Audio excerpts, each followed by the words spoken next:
Letters are a very powerful thing. And what's interesting about letters is that when they come, you don't know what they're going to say. Dear Hill Harper, my name is Brian. I'm 16 years old. And I'm in jail. I can't use a computer, so I can't email you. I wrote these to someplace in New York, and I hope and I pray they fax the letter to you or give it to you some way, because I really want to talk to you about a lot of stuff, Hill. Just finished reading your book, Letters to a Young Brother. It was the best book I ever read in my life, and I mean that. So if Penguin didn't give you these letters, I would like to have your home address so we can correspond back and forth to each other. Like you said in your book, many young people don't have a role model. I didn't have one. That's why I'm in jail. But I have one now, and his name is Hill Harper. I really hope Penguin didn't give you these letters first class, and if you do get it, can you please write me back? I read in your book that you play in CSI New York. I like that show, and I also like CSI Miami, but I do like your show a little better. And I also read you went to school with Barack Obama. If you can tell him I said hello.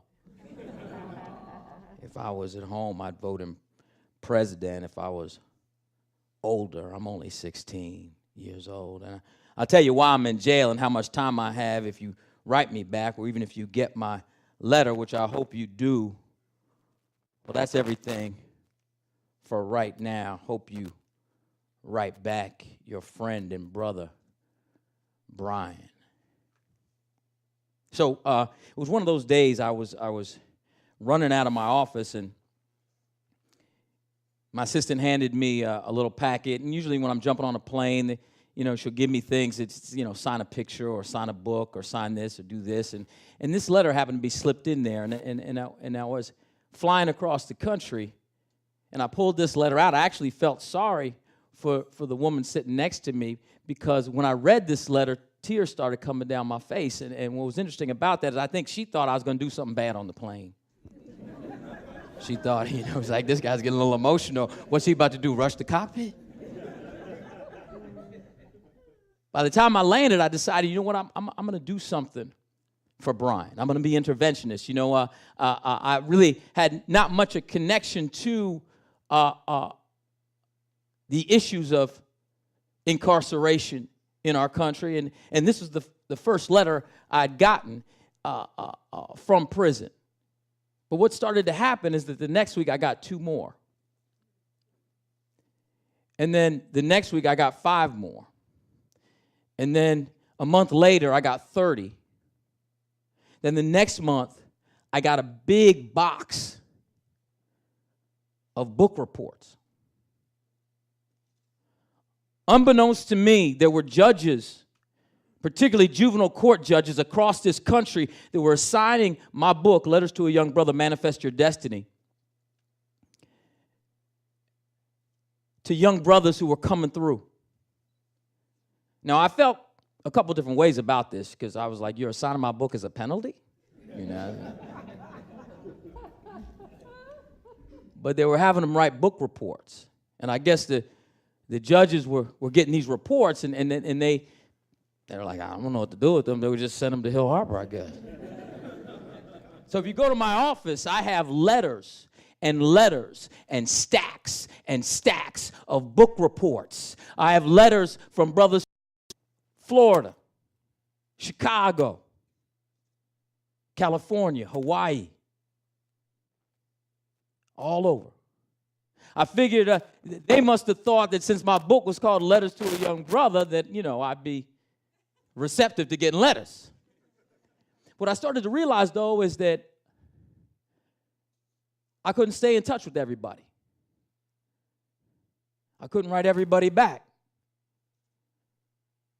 So what could I do? Because I wanted to do something. And so I started a foundation based off the subtitle of my book called the Manifest Your Destiny Foundation. And what's interesting about that is I figured, if I'm going to impact the issue, then maybe I could be an interventionist on the front side before young brothers and sisters are getting into trouble. Maybe I could do something on the front end to stop them from ending up having to read my book assigned by a judge. So that's what I did. And it was going pretty well. You know, working with people, doing some things, and I started to notice something, though. I started to notice that every young man that I work with, every situation, there was an energy level missing, a light missing.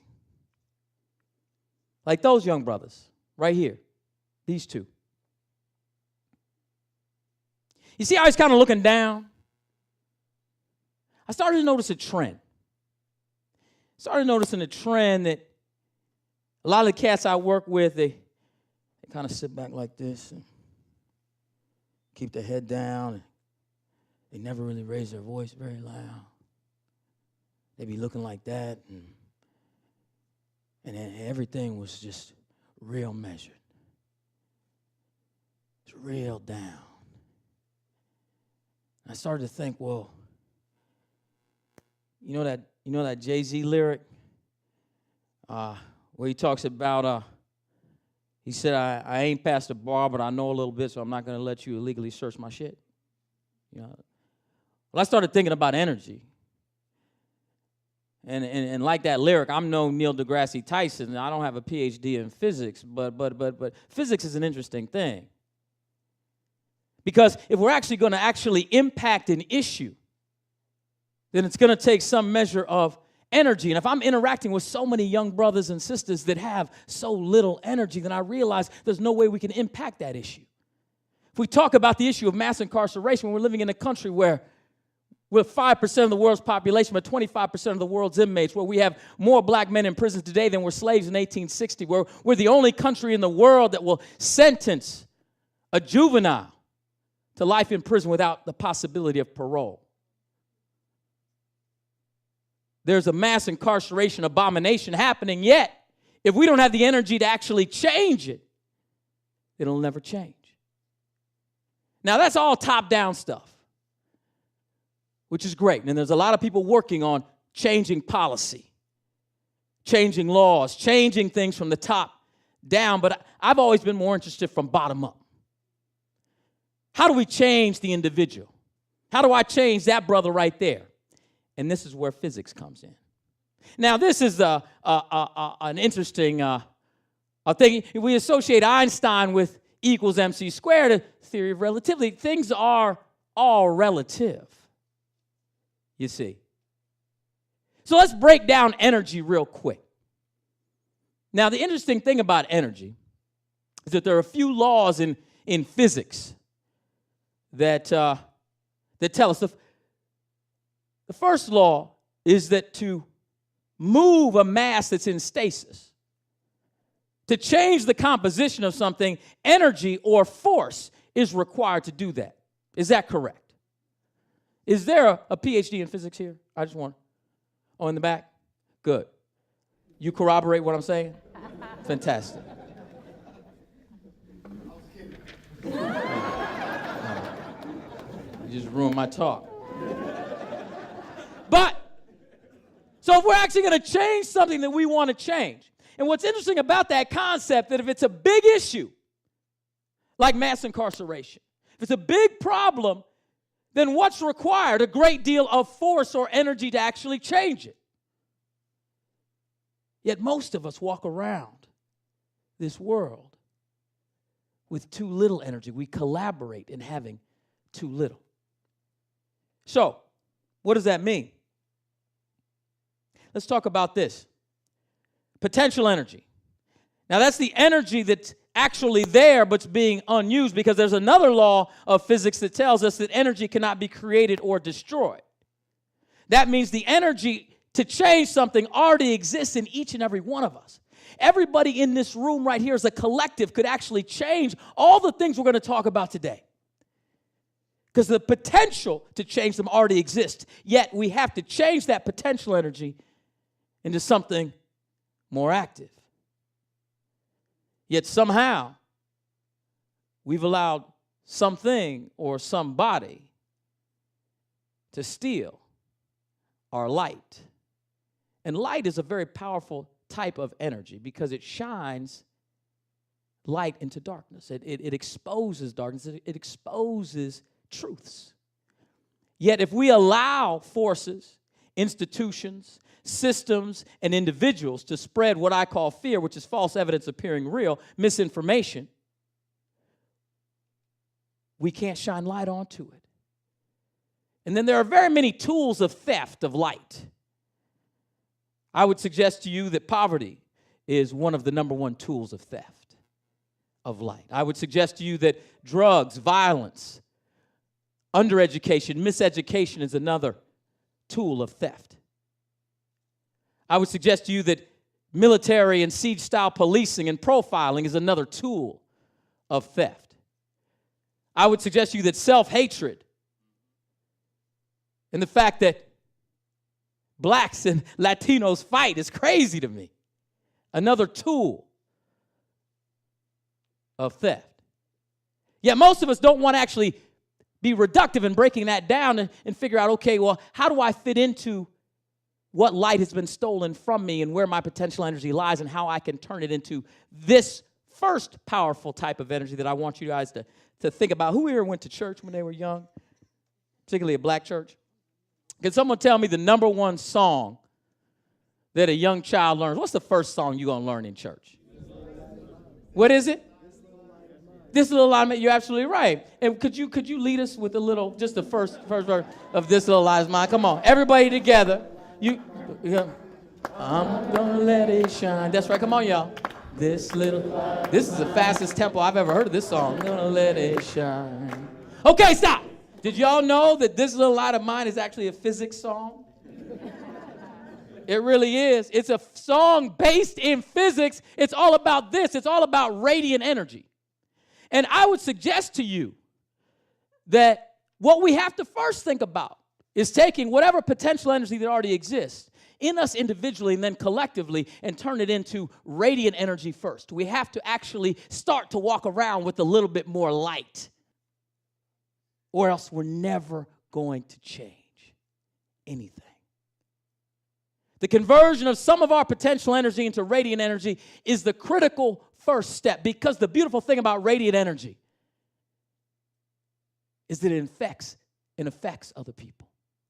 It lifts them up as well. Yet I would suggest to you that the vast majority of people you know are just like the young brothers and sisters I work with my foundation. They wake up kind of like this. They get up in the morning and they're like, clock goes off. Good morning. How you doing? I'm feeling all right. What's going on today? You know I'm doing that thing, dog. What are you going to do today, man? I don't know what I'm going to do. We've been zombified. Walking Dead is the number one show on TV right now. The reason why we love that show is because we see ourselves in it. We have all colluded in our own zombification. Walking around thinking that we actually can't impact change, so we collude to live in a level of energy that's so low that even when we see it's someone with energy that's an aberration, that's living outside a different level of energy, we tease them, we bully them to pull them back to living like us. Folks walk around talking about, oh, I hate my job. Damn, I hate the day. I hate my CO.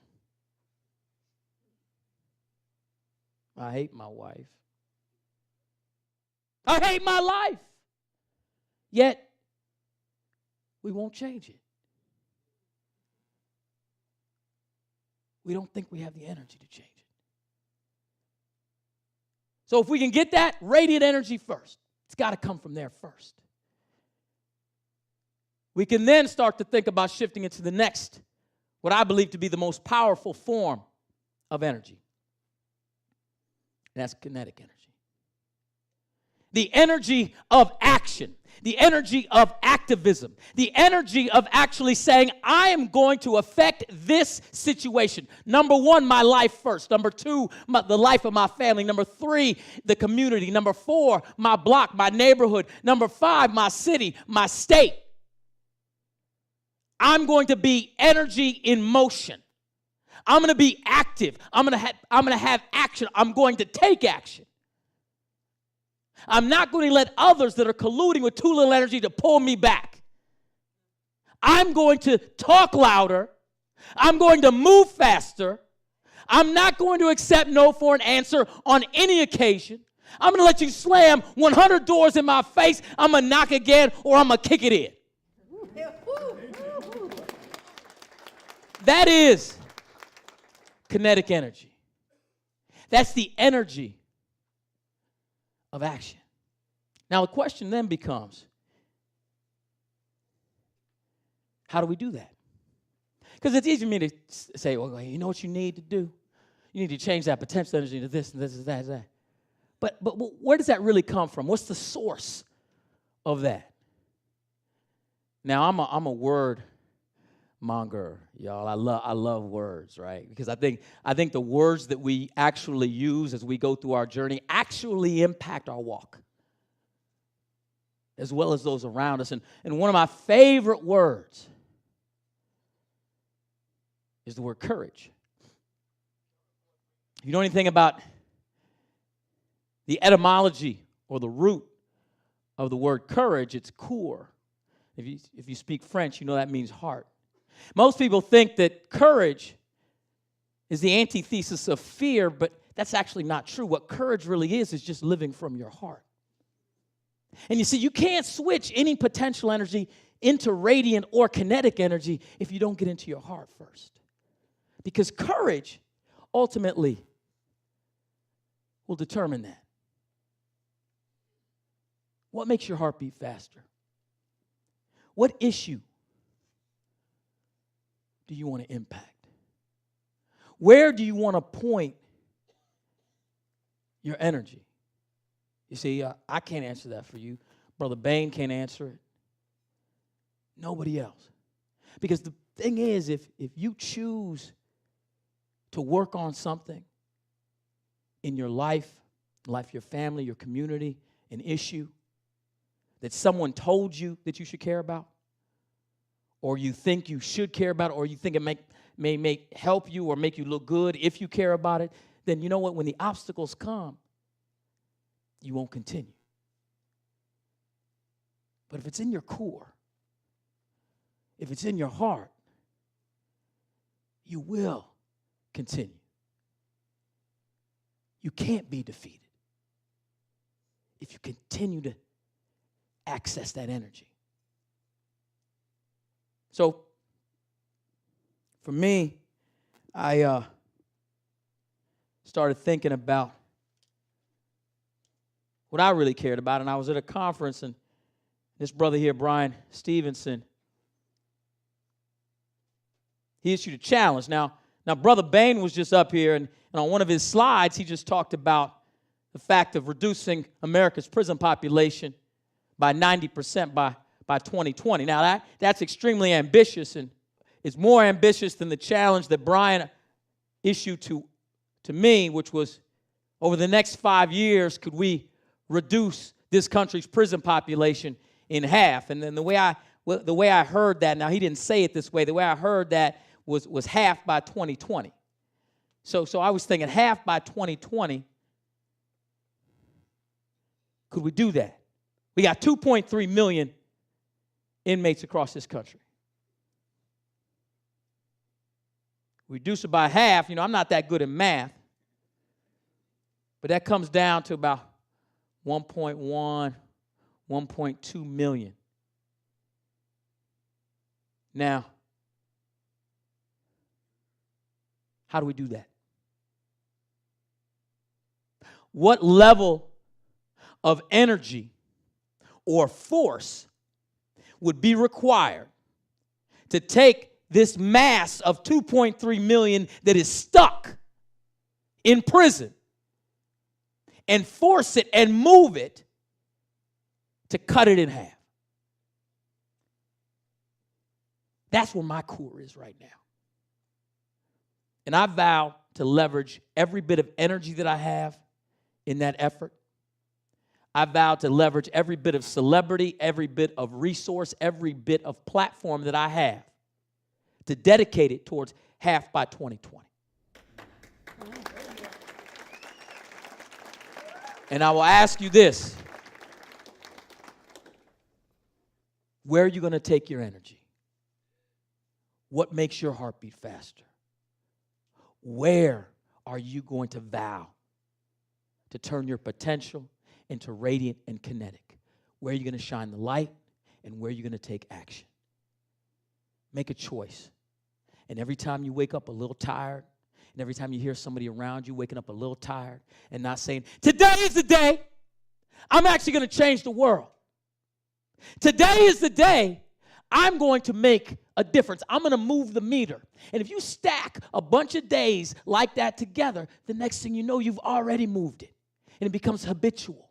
And every day you wake up with a little bit more energy. And you infect the people around you with a little bit more energy. And it grows. And it grows. I don't care what you choose. I don't care what you choose to do. If it's just making your own life better. Commit and go. God bless you.